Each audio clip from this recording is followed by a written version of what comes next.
नमस्कार, मेरा नाम सूरज है और आप 7 PM बिहार देख रहे हैं।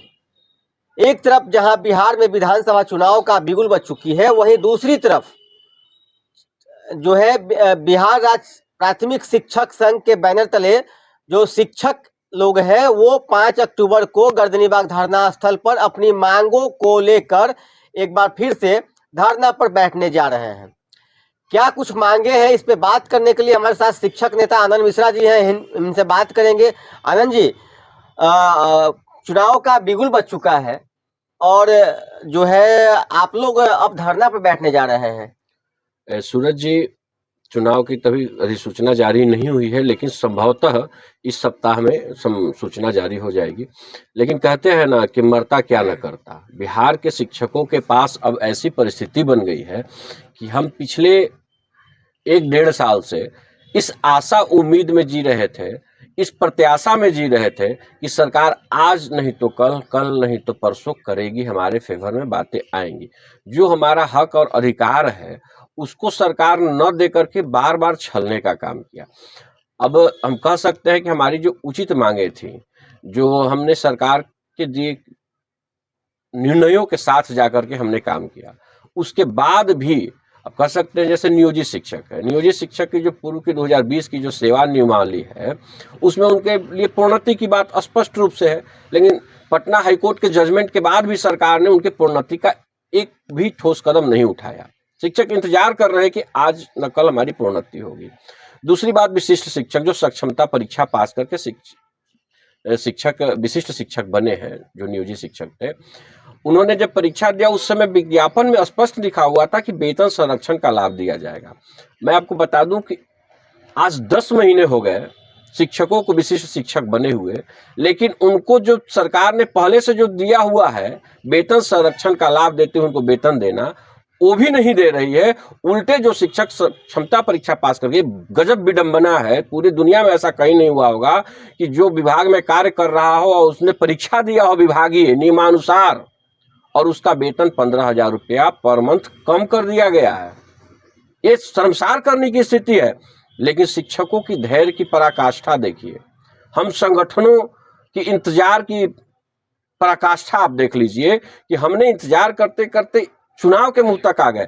हमने एक सवाल इस पे उठ रहा है कि आखिर ऐसा क्यों हो रहा है, क्योंकि एक तरफ तो मुख्यमंत्री जी अपना तिजोरी खोल करके पूरी तरह से बांट रहे हैं। चुनाव का नजदीक आते ही देखेंगे कि जीविका दीदियों को जो है 10-10 हजार रुपया देने जा रहे हैं कि सब लोग रोजगार करें, और भी कई तरह के विभाग में कई तरह की योजनाएं ला रहे हैं। पूरा लोग भी कह रहे हैं, पब्लिक भी कह रही है कि पूरे विभाग में हर जगह तिजोरी खोल दिए हैं मुख्यमंत्री जी। तो शिक्षकों के साथ ऐसा क्यों? सूरज जी, शिक्षक के एक प्रबुद्ध जनता होती है। शिक्षक जो है सो प्रबुद्ध होता है और शिक्षक का वोट बिकाऊ नहीं है। ये बात सरकार भी जानती है और शिक्षक भी भली भांति जानते हैं। आप हमें लॉलीपॉप दे करके आप हमें चाहिएगा कि 10,000 रुपया दे देंगे, आपका वेतन ये कर देंगे, वो कर देंगे, नहीं। न्याय संगत जो होगा, जो हमारा अधिकार है वो सरकार को देना होगा। न्याय संगत क्या है? जो परीक्षा दिया है उसको सेवानिवृत्तता देना होगा, जो नियोजित है उसको प्रोन्नति देना होगा, जो पूर्व का सेवा नियमावली है शिक्षकों का वो देना होगा। सरकार प्रलोभन देने के लिए जो सांत्वना पुरस्कार रेवड़ी की तरफ बांट रही है तमाम लोगों को, चाहे वो अधिवक्ताओं को दे रही है, चाहे वो पत्रकार लोगों के लिए योजना लेकर आई है, चाहे रसोईया को दे रही है, चाहे किसी को भी दे रही है, सरकार अपनी रेवड़ियां बांटे, हमें उससे कोई ऐतराज नहीं है। लेकिन जो हमारा अधिकार है वो हमें मिलना चाहिए। आपके चाइनीज वेतन मान दीजिएगा, बीपीएससी से परीक्षा लीजिएगा और वेतन मान दीजिएगा चाइनीज। हमारे विद्यालय अध्यापक TRE 1, TRE 2, TRE 3 शर्मसार महसूस करते हैं दूसरे राज्य के अपने शिक्षक मित्रों से जब मिलते हैं तो बिहार के शिक्षक का वेतन चपरासी से भी कम है। ये दुर्भाग्यपूर्ण स्थिति जो है बिहार के शिक्षा व्यवस्था के प्रति हमारी सरकार की सोच को जाहिर करती है कि शिक्षकों के प्रति जब सम्मान नहीं होगा, कैसी शिक्षा आप चाहते हैं? ये तो समाज को सोचने की आवश्यकता है। और हमें इस बात के लिए थोड़ा सा भी भान या दुख नहीं है कि आप लोगों में रेवड़ियां बांटे। वो लोग बिकाऊ हो सकते हैं, वो वोट बैंक हो सकते हैं, हम बिकाऊ नहीं हैं, हम प्रबुद्ध हैं। और हमें बिहार के भला करने के लिए हमेशा सोचने के लिए स्वतंत्रता है और हमने बिहार को सही दिशा दिया है। लेकिन आप एक तरफ आज पूरे गुस्से में दिख रहे हैं, लेकिन ये भी जानकारी मिले कि आज के शायद कैबिनेट की बैठक है, इस हो सकता है कि इस बैठक में जो है आप लोग के लिए कुछ घोषणा कर दे मुख्यमंत्री जी। मैंने बोला ना, मुझे रेवड़ी नहीं चाहिए, जो हमारा अधिकार है। हमें केंद्रीय वेतनमान का बराबर वेतन चाहिए जो पूर्व के शिक्षकों को मिलते आ रहा है। ये कमेटी बना करके सरकार ने जो मजाक बना दिया है कि 15 दिनों के अंदर एक पक्ष में कमेटी फैसला देगी। भाई कमेटी क्यों? कमेटी का मतलब कटौती करने के लिए कमेटी बनाया गया था क्या? आप पूर्ण वेतनमान देने की बात कीजिए, सेवा निरंतरता दीजिए। जिसने जिस तिथि को ज्वाइन किया है विद्यालयों में, कोई अपने से तो जाकर ज्वाइन किया नहीं था, चाहे वो नियोजित शिक्षक आपने ही बनाया है। नियोजित शिक्षकों को आप 1500 से उठा करके आज 50,000 रुपया सैलरी दे रहे हैं, तो आपने ही किया है। लेकिन आप वहां भी अन्याय कर रहे हैं उनके साथ। उनका जो अधिकार है वो नहीं दे रहे हैं। आपकी जो आदत पड़ गई है शिक्षकों को रेवड़ी बांटने की या अन्य लोगों की रेवड़ी बांटने की, इससे बाहर निकलिए। बिहार के विकास में जो आवश्यक है वो कीजिए। रेवड़ी बांटने से आप तत्कालीन लाभ ले सकते हैं। बिहार के शिक्षकों का जो अधिकार है सेवा निरंतरता, वो देना चाहिए। उनको पूर्ण वेतनमान देना चाहिए और सेवा शर्त नियमावली जो आप कमेटी का नाटक करते हैं, वरीयता का निर्धारण करने के लिए कमेटी बनाए हैं, ये सब ढकोसला बंद कीजिए। पूर्व की जो नियमावली है, ऐसा तो है नहीं कि आज शिक्षक बहाली बिहार में शुरू हुआ है। पूर्व में भी शिक्षक कार्यरत थे, एक ही विद्यालय में ऐसे शिक्षक कार्यरत थे, उनके लिए दूसरी नियमावली, हमारे लिए दूसरी नियमावली। ऐसा क्यों? किस योग्यता में कौन कम है? आपकी जो पॉलिसियां थी शुरू से लेकर हर बार हर 2-3 साल पे आप पॉलिसी बदल देते हैं, बहाली की प्रक्रिया बदल देते हैं। ये बिहार के शिक्षा के लिए कतई उचित नहीं है।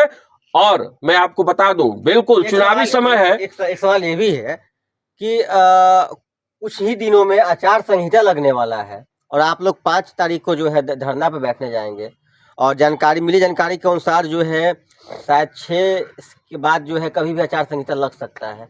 तो अब 5 को आप लोग धरना पे बैठेंगे, क्या लगता है कि ये धरना सफल हो पाएगा? इससे आप लोग का जो मांग है वो पूरा हो पाएगा? सूरज जी, मैंने बोला ना कि आचार संहिता इस सप्ताह में लगने के पूरे आसार हैं और हम अधिकार की बात कर रहे हैं। लोकतंत्र में डॉक्टर राम मनोहर लोहिया ने कहा है कि जब सड़कें वीरान हो जाती है तो संसद आवारा हो जाता है। और लोकतंत्र में ये आवारगी, जो नेताओं की आवारगी चल रही है, इसके विरुद्ध में हम लोग हैं। हमारे प्रदर्शन से हमें वेतनमान मिल जाएगा 5 को, ये हमें कोई गारंटी नहीं है, लेकिन हमारी एकता प्रदर्शित होगी। हम सरकार के विरुद्ध में सड़क पे उतर के दिखाएंगे कि हाँ, हम विरोध कर सकते हैं, हम आपके गलत नीतियों का विरोध करेंगे। यही लोकतंत्र की खूबसूरती है और अपनी एकता का प्रदर्शन करना ही लोकतंत्र का सबसे सार्थक पहलू होता है। तो इसका मतलब ये हुआ कि विधानसभा चुनाव में जो है आप लोग खुलकर सरकार का विरोध भी करेंगे, तब तो आप लोग जो है। हमने कहा कि बिहार के शिक्षक कतई बिकाऊ नहीं है। आपको जो देना है शिक्षकों के अधिकार को दीजिए, शिक्षक आपको सर माथे पर बैठाएंगे। अगर नहीं दीजिएगा तो सर माथे से उठा के धूल धसित भी करने के लिए बिहार के शिक्षक तैयार होंगे।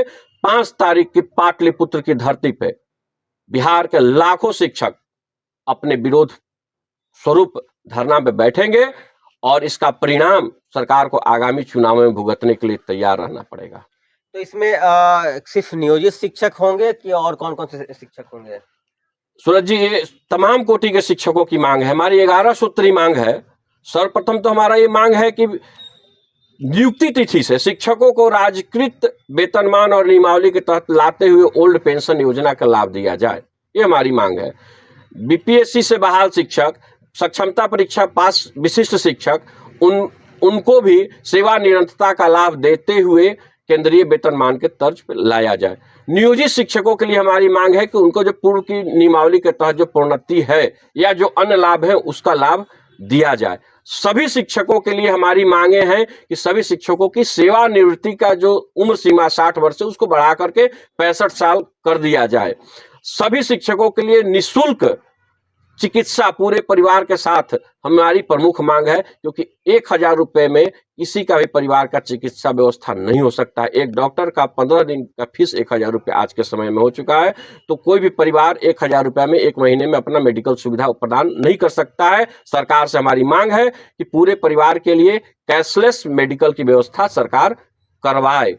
हम वैसे पुराने शिक्षक साथियों के साथ भी खड़े हैं जो हालिया में 1 तारीख को सुप्रीम कोर्ट का एक जजमेंट आया कि जिनकी सेवा 5 साल से ज्यादा है उनको टीईटी अनिवार्य रूप से देना पड़ेगा, अन्यथा उनको प्रोन्नति का लाभ नहीं दिया जाएगा। ये उचित मांग है और ये उचित आदेश प्रतीत नहीं होता है कि जो शिक्षक 25 साल 15 साल 20 साल विद्यालयों में पठन पाठन करते हुए आ गया और जिस समय जो व्यवस्था थी उसके तहत उनकी बहाली हो गई है, तो अब रिटायरमेंट के समय उनसे परीक्षा लेकर के उनके प्रोन्नति में बाधा उत्पन्न किया जाए, इसके विरुद्ध में हमने सरकार से मांग किया है। मैं बता दूं, उत्तर प्रदेश सरकार इस न्याय निर्णय के खिलाफ में सुप्रीम कोर्ट में अपना याचिका दे चुकी है। तो मेरा बिहार सरकार से भी मांग है कि आप अपने शिक्षकों के हित में इस बात को पहुंचाएं सही जगह पे। सुप्रीम कोर्ट में शिक्षकों यानी सभी कोटि के शिक्षकों की मांग हमारे इस मांग पत्र में है, चाहे वो नियोजित हो, चाहे बीपीएससी से बहाल शिक्षक हो, चाहे वो विशिष्ट शिक्षक हो, चाहे बीपीएससी से बहाल प्रधान शिक्षक या प्रधानाध्यापक हो। मैं बता दूं सूरज जी कि जो प्रधान शिक्षक बहाली हुई है बिहार में, अभी तक उनका वेतन कितना मिलेगा ये तय नहीं हुआ है। 3 महीने से शिक्षक विद्यालयों में काम कर रहे हैं, पठन पाठन कर रहे हैं, विद्यालय को संचालित कर रहे हैं, लेकिन उनको वेतन कितना मिलेगा ये अभी तक सरकार के द्वारा निर्धारित नहीं हो पाई। विडंबनापूर्ण मजाक बना करके विभाग ने रख दिया है पूरी सिस्टम को। भाई आप बहाली कर लेते हैं और आपको पता नहीं है कि कितना वेतन उनको मिलेगा। हास्यास्पद स्थिति है। ऐसी स्थिति में बिहार के शिक्षकों के सब्र का इम्तिहान सरकारों ने ली और बिहार के शिक्षकों ने पूरी निष्ठा और ईमानदारी से काम किया है, लेकिन उनको उसका लाभ न देकर के सरकार उनको मानसिक रूप से आर्थिक रूप से तोड़ने का जो काम किया है। शिक्षकों का गुस्सा उबाल 5 तारीख को देखने के लिए मिलेगा पटना की धरती पे, और सरकार को अगले चुनाव में भी इसका परिणाम देखने के लिए मिलेगा। मेरा आपके चैनल के माध्यम से आग्रह है बिहार के तमाम कोटि के शिक्षकों से कि आइए एकजुट होइए, मिलकर लड़ेंगे हम, मिलकर जीतेंगे हम। लेकिन मेरा एक आखिरी सवाल होगा, आप पहले ही घोषणा कर दिए और हो सकता है कि 5 तारीख को आप लोग की धरना है, कहीं सरकार आप लोग को हाउस अरेस्ट ना करा दे। बिल्कुल, अगर तब कैसे सफल होगी आप लोग का धरना? 6 लाख लोगों को हाउस अरेस्ट अगर सरकार कर देगी तो कम से कम 6 लाख लोगों को नहीं करवाएगी, लेकिन जो आपके मुख्य शिक्षक नेता है उन्हें अगर हाउस अरेस्ट कर दिया गया तो? सूरज जी, जेल के दीवारों से डर नहीं लगता है, हमारे परिवार जो लाचार स्थिति में हो जाती है उससे डर लगता है। शिक्षक 3 महीने से प्रधान शिक्षक काम कर रहे हैं, विशिष्ट शिक्षक 10 महीनों से 15,000 रुपये वेतन कम पे है। कितने कर्ज में, कितने बुरी अवस्था में शिक्षक जी रहे हैं, इसका पैमाना अभी सरकार को अंदाज नहीं है। कम से कम जेल में तो निश्चिंत होकर रोटी खाएंगे। हम उसकी भी तैयारी कर चुके हैं। सरकार अगर उसकी भी तैयारी करती है, हमारी गिरफ्तारी भी करेगी, हमें लाठी भी मारेगी, उसके लिए भी हम तैयार हैं। तो देखिए, ये तो शिक्षक नेता आनंद मिश्रा जी, जिन्होंने जो कि जेल जाने को, जेल का रोटी खाने तक के लिए तैयार है, लेकिन अपनी मांगों को लेकर 5 तारीख को पटना के गर्दनी बाग धरना स्थल पर करीब बिहार के लाखों लाख शिक्षक जो है उपस्थित होंगे और सरकार के समक्ष अपनी मांगों को रखेंगे। क्या कुछ कहे उन्होंने, आपने सुना? आपकी राय क्या है हमें कमेंट बॉक्स में जरूर बताएं। नमस्कार।